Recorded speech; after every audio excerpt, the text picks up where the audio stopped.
Welcome. I usually say that the Russian Revolution and the establishment of the Soviet Union is the most important event in the 20th century. So this is a century where major things happened: the First World War, Second World War, the Holocaust, many things. Man went to the moon. But of all these things, the one that had the biggest implications was the victory of communism in Soviet Union. And this is for many reasons. Many of the reasons are obvious. It is a movement that costs a lot of lives, millions of lives, tens of millions of lives.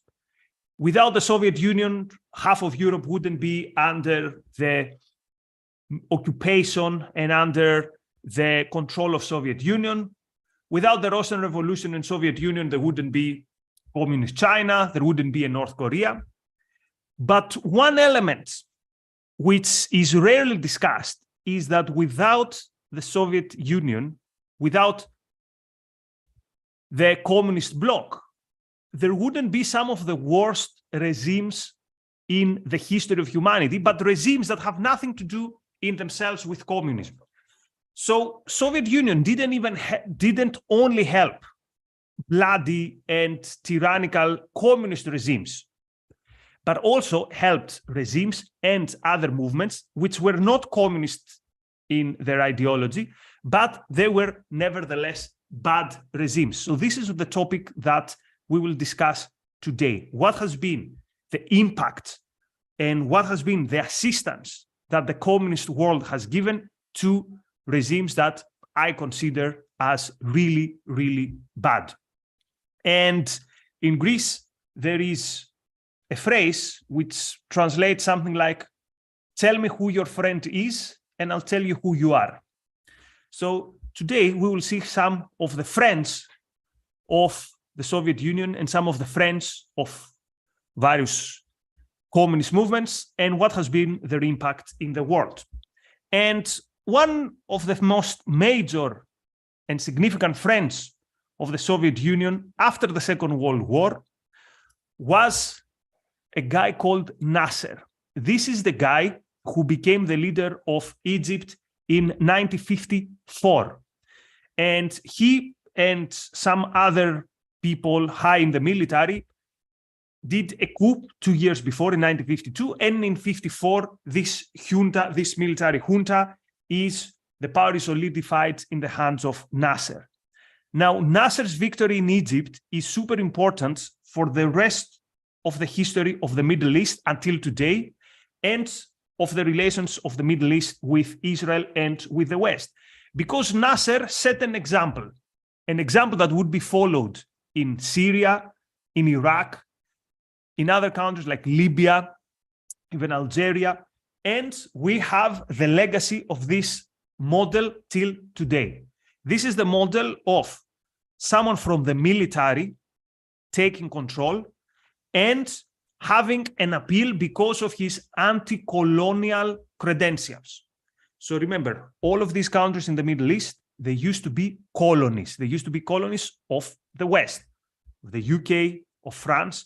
So these people come to power and they make two claims to legitimize the regime. The one is, we are for independence. And the second one is, we want to destroy Israel. We want to destroy Israel. So Nasser in Egypt, the other Ba'ath parties, Ba'ath was a nationalist and socialist movements in Syria, in Iraq, and in Syria they're still in power. In Iraq they were in power till Saddam Hussein collapsed. So someone will say, okay, what has this got to do with Soviet Union? Where there would be no Arab nationalism without Soviet Union. Because once Nasser comes to power and turns Egypt from a constitutional monarchy to this quasi-socialist, quasi-fascist, quasi-military dictatorship regime, he gets significant help from Soviet Union. So in 1955, remember, in 1948, we have the first war between Israel and the Arabs.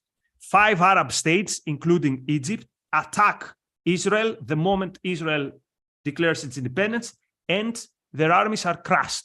Israel declares and manages to achieve victory. So one of Nasser's promises is, I will destroy Israel. So you have someone who within 10 years, less than 10 years after the Holocaust, comes to power and says, one of my main goals is I will destroy Israel. Destroy completely.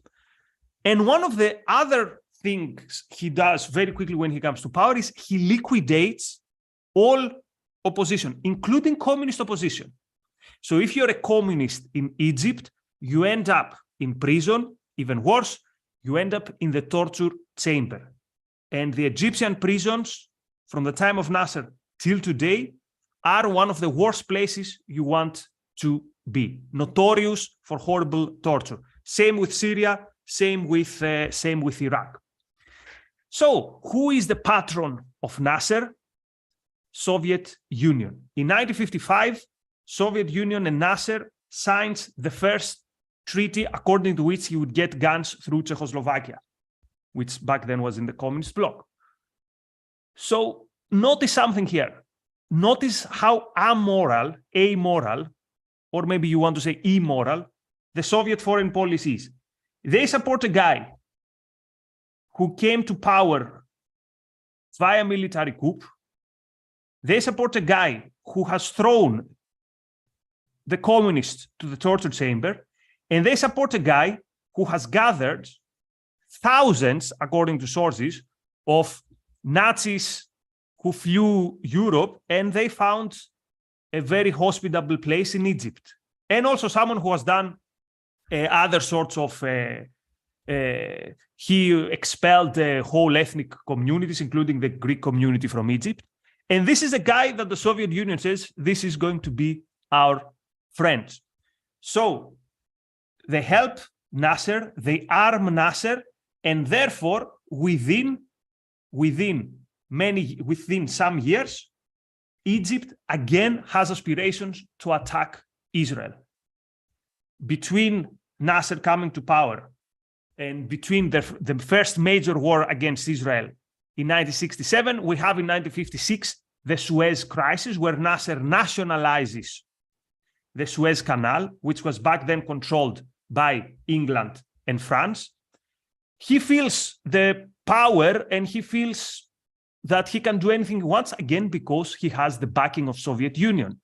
So Nasser loses militarily in the Suez Crisis.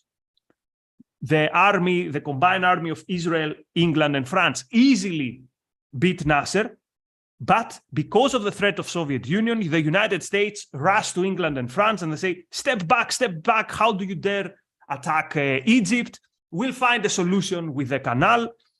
And therefore, Nasser manages to nationalize the Suez Canal, and he claims an internal victory. He becomes very popular with the protection of Soviet Union. So you can host Nazis, you can throw communists to the torture chamber, you can have a policy wanting to ethnically cleanse the Jews from the Middle East, and Soviet Union gives you their help. But it becomes worse, because within some years, in 1967, Egypt, Syria, and Jordan go for round 2 in their attempt to destroy Israel. Notice, by 1967, Israel has a very small border. So there's no West Bank, there's no Gaza Strip. So the wars from 48 till 67, the goal is to throw the Jews to the sea. And this war is sponsored by Soviet Union. And what happens in 1967? Before the Arabs attack Israel, Israel preemptively attacks, the famous Six-Day War, and Israel manages to completely destroy the Egyptian and the Syrian and the Jordanian army. But while the war is still on, while Egypt is obliterated to the point that Nasser thinks that he has to resign, Soviet Union goes to Nasser and says, don't worry, we are here. We'll be back. We will help you and you will build your army And next time, there's going to be another round of your war against Israel. So before even the war is over, Soviet Union starts sending new weaponry to Egypt. In the first months after the war, the Soviet Union sends an amount of help to Nasser, which is difficult to fathom. We're talking about tens of thousands of tons of military equipment. And its satellites, for example, East Germany also sends thousands of grenades, of guns. And basically they train, imagine, they literally train a country to say, go and attack Israel. Go and attack Israel. And they manage, within some years, the destroyed and defeated Egyptian army becomes again strong and gets in a position to be able to attack Israel. So without Soviet Union, there is no Egyptian imperialism. Without Soviet Union, Egypt in 1967 would say, okay, we took our lesson, we'll stop messing up with Israel. Instead of that, for years, we have the so-called war of attrition, where there's a low-level war between Egypt and Israel. And in 1973, we have the Yom Kippur War. Egypt again going on a full-on war to destroy Israel. And again, Egypt loses, this time only with Syria. All these lives, the Yom Kippur War costed 20,000 lives, Israelis, Syrian, Egyptians. All these wars would not have happened but for the sponsorship of Soviet Union to Nasser. Again, a guy who was not even a communist, a guy who had thrown the communists to torture chambers. Always with the thugs, always with the bad guys. Now, by the way, I was reading today something on Nasser by Jacobin, the leftist magazine. There's nothing there about his legacy of wanting to ethnically cleanse, to exterminate, to throw the Jews to the sea. Their only criticism to Nasser is basically he was not communist enough. His economy was not properly socialist, and he did some atrocities against communism. Nothing about what piece of shit Nasser was, and nothing about his collaboration with anyone who wanted to kill the Jews, from Nazis to I don't know who else. But this was not, so Nasser and the thuggish regimes of Syria or of Iraq, but mostly of Egypt, was not the only bad people that Soviet Union helped and the communist world helped. After 1967, after the Six-Day War, it became clear that the Arabs would not be able to militarily defeat Israel. But they had another weapon, and this new weapon was terrorism. So today, when you hear about terrorism, when you hear about hijackings, when you hear about taking hostages, you think about Islamists, right? You think about Al-Qaeda, you think about this type of groups. And yet, the teachers, the professors of terrorism were not Islamists. The professors of terrorism were leftists. Leftists in the aftermath of the defeat of the Arabs in 1967. And who were their sponsor? Their sponsor was the Soviet Union, but also leftist movement in Western Europe. So the leader of the Popular Front for the Liberation of Palestine, before that, let me set the context. So the biggest grievance of Arabs against Israel before 1967 is that Israel existed. But after 1967, they create the narrative that there is this different, there's this separate Arab nation, the Palestinians. And after 1967, after the war, Israel occupies the West Bank and Gaza. Why? Because these were areas from which the Arabs used to attack it. And now the narrative is not that we want to throw the Jews to the sea. The narrative is we need to liberate these areas because there is this distinct nation, the Palestinians. So Nasser in 1964 creates the PLO, the Palestinian Liberation Organization. And in 1968, he brings to Moscow in Soviet Union a guy called Yasser Arafat and says, this is the leader of the Palestinians. Let's baptize him as the leader of the movement. So parts of the Palestinian movements included many leftist Marxist-Leninist organizations, the most prominent of which the Popular Front for the Liberation of Palestine. This was led by a guy called George Habas, and he said the following words. He said, quote, "To kill a Jew far from the battlefield has more effect than killing hundreds of Jews in battle. To kill a Jew far from the battlefield has more effect than killing hundreds of Jews in battle." In other words, terrorism is the way to go. We cannot defeat Israel in the battlefield. We can defeat them in the streets, in their own houses. So we're going to put pressure to achieve what we want, which is an as small Israel as possible, so that then again we can go back to the goal of throwing them to the sea by a campaign of terror.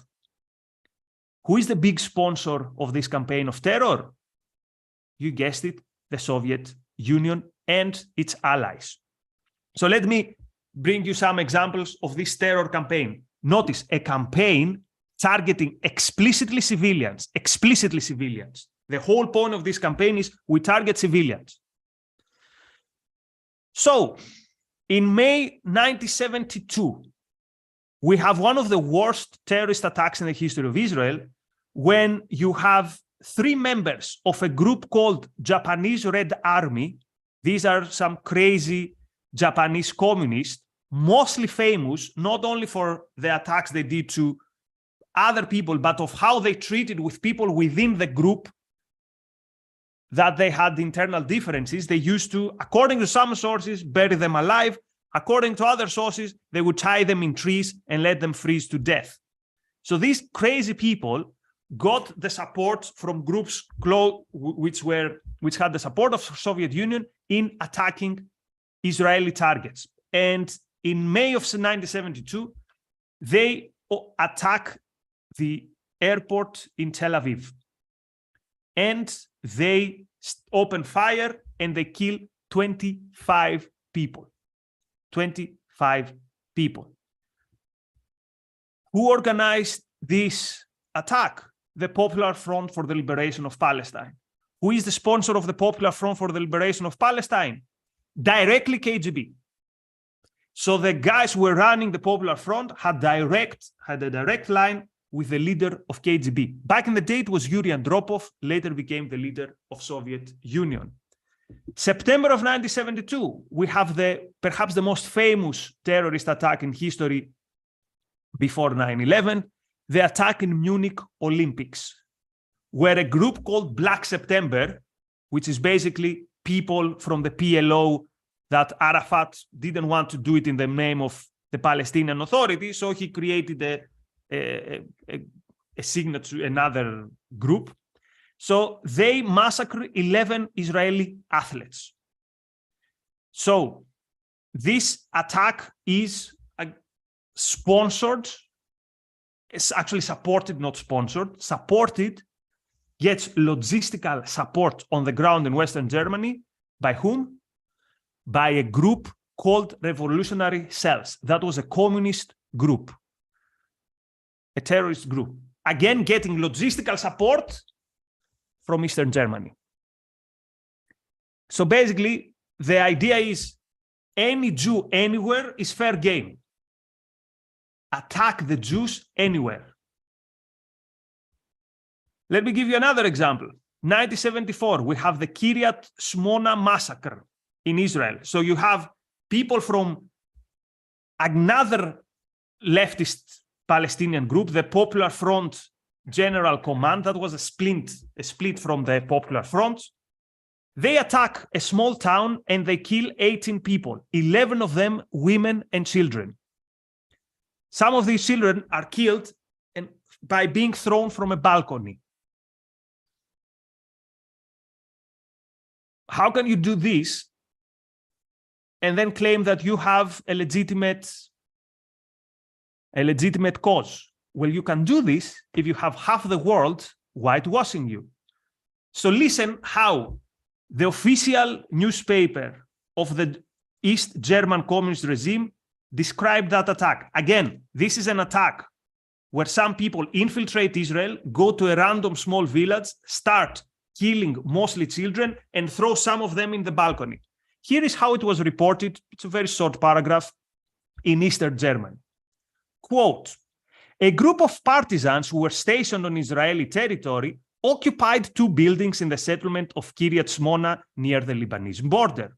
They seized a group of Israelis as hostages and demanded the release of 100 Arabs in Israeli prisons.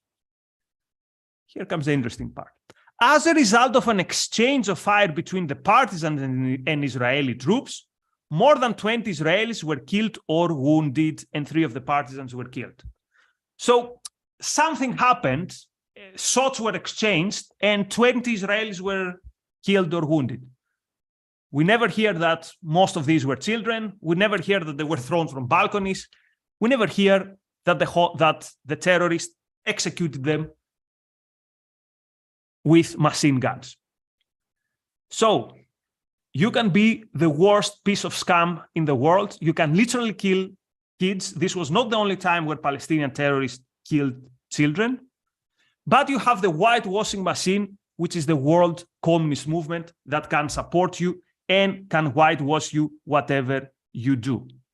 And I will finish with one last example because it actually signifies the completely lack of any moral compass that communists had in terms of who they would support. So the criteria for the Soviets to help you, the job interview would go something like that. You'd say, I hate the West and I hate Israel. And the Soviets say no more, you're hired. This was the story with one of the most deranged terrorists in the history of terrorism, a guy called Carlos the Jackal. He's still alive in a French prison. So Carlos the Jackal was alias name for a Venezuelan called Carlos Ramirez. Most people know him from one of the most impressive terrorist attacks in history, which was the kidnapping of many OPEC ministers, ministers from countries that produced a lot of oil in 1975. So Carlos and his team were mostly Arabs that he knew from the Popular Front for the Liberation of Palestine, attacked the OPEC meeting in Vienna and took 60 people as hostages. So this is where most people know Carlos from. But I actually read the story of Carlos, and I find very interesting that his terrorism career started by attacking random people whose one characteristic was that they were prominent Jews in their communities. So Jewish businessmen. So if you were a Jew, you were fair game for Carlos, again in the name of solidarity for Palestine. And here's one story, and I will finish with this, which shows what type of deranged person we're talking about. What type of people Soviet Union supported, because Carlos operated with the support of Soviet Union and the communist bloc.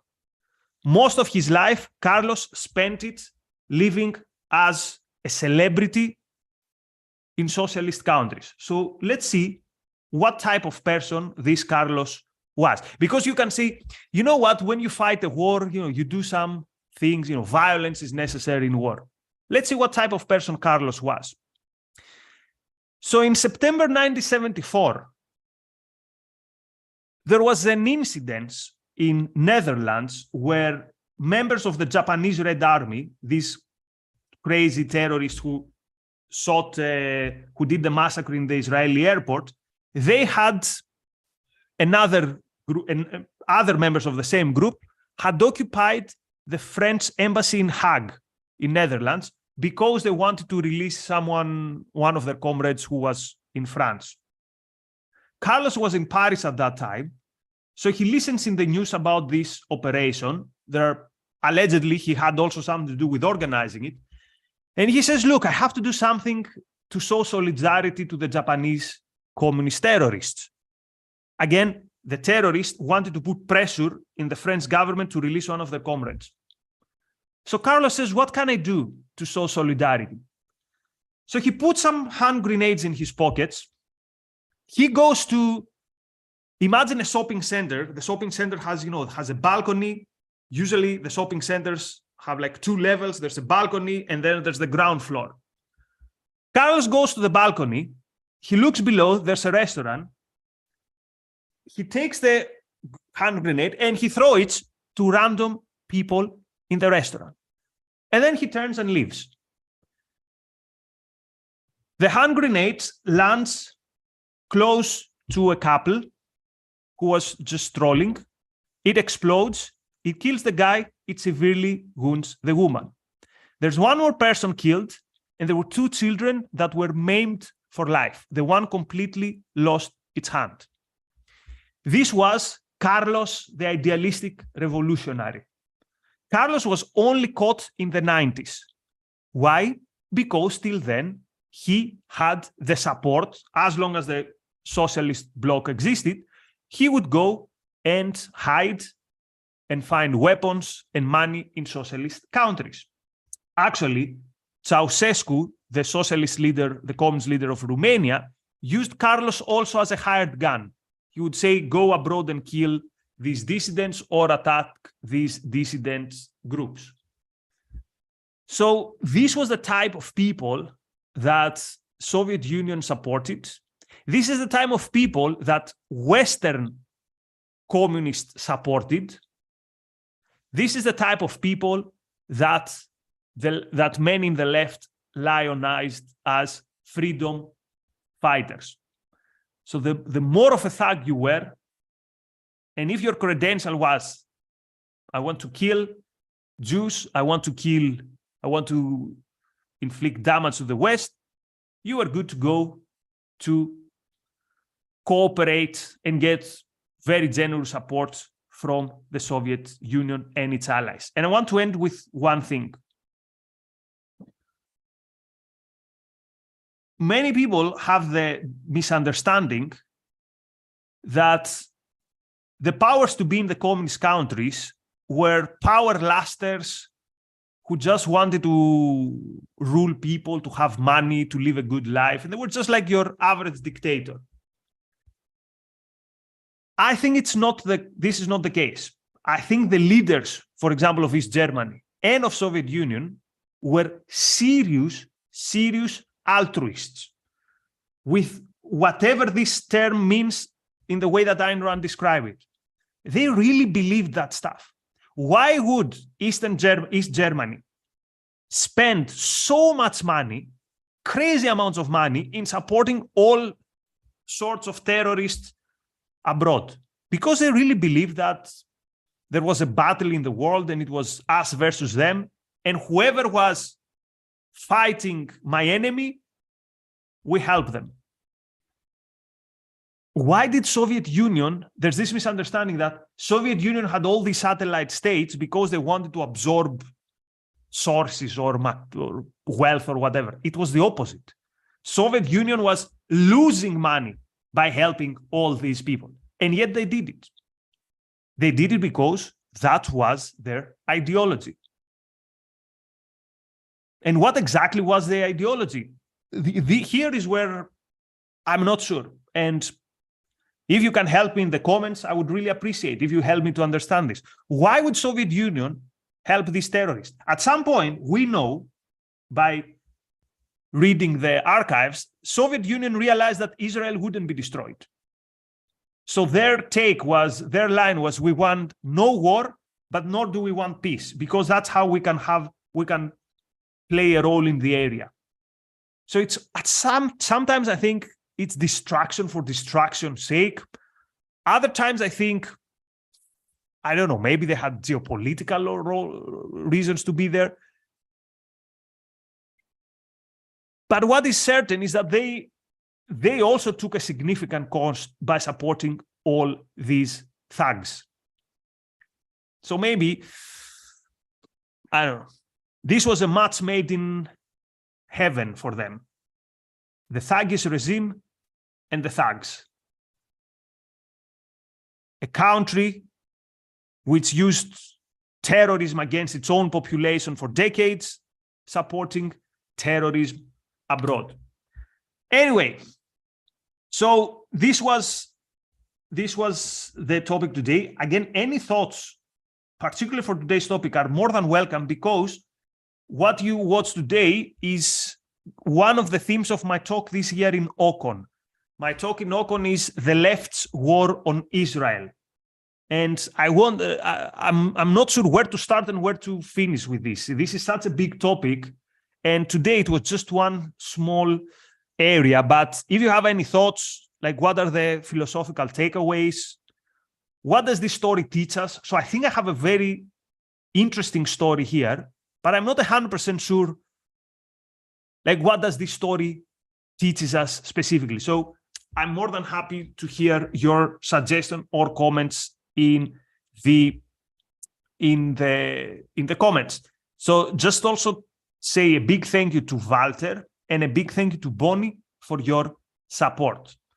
So that was it for today. Soviet Union and thugs, love forever. Apparently, Soviet Union is not with us anymore, but some of the legacy of these regimes, like the Ba'ath regime, is still there in Syria, and the thousands of people who died, who perished in torture chambers, they have to blame Soviet Union and not only the thugs like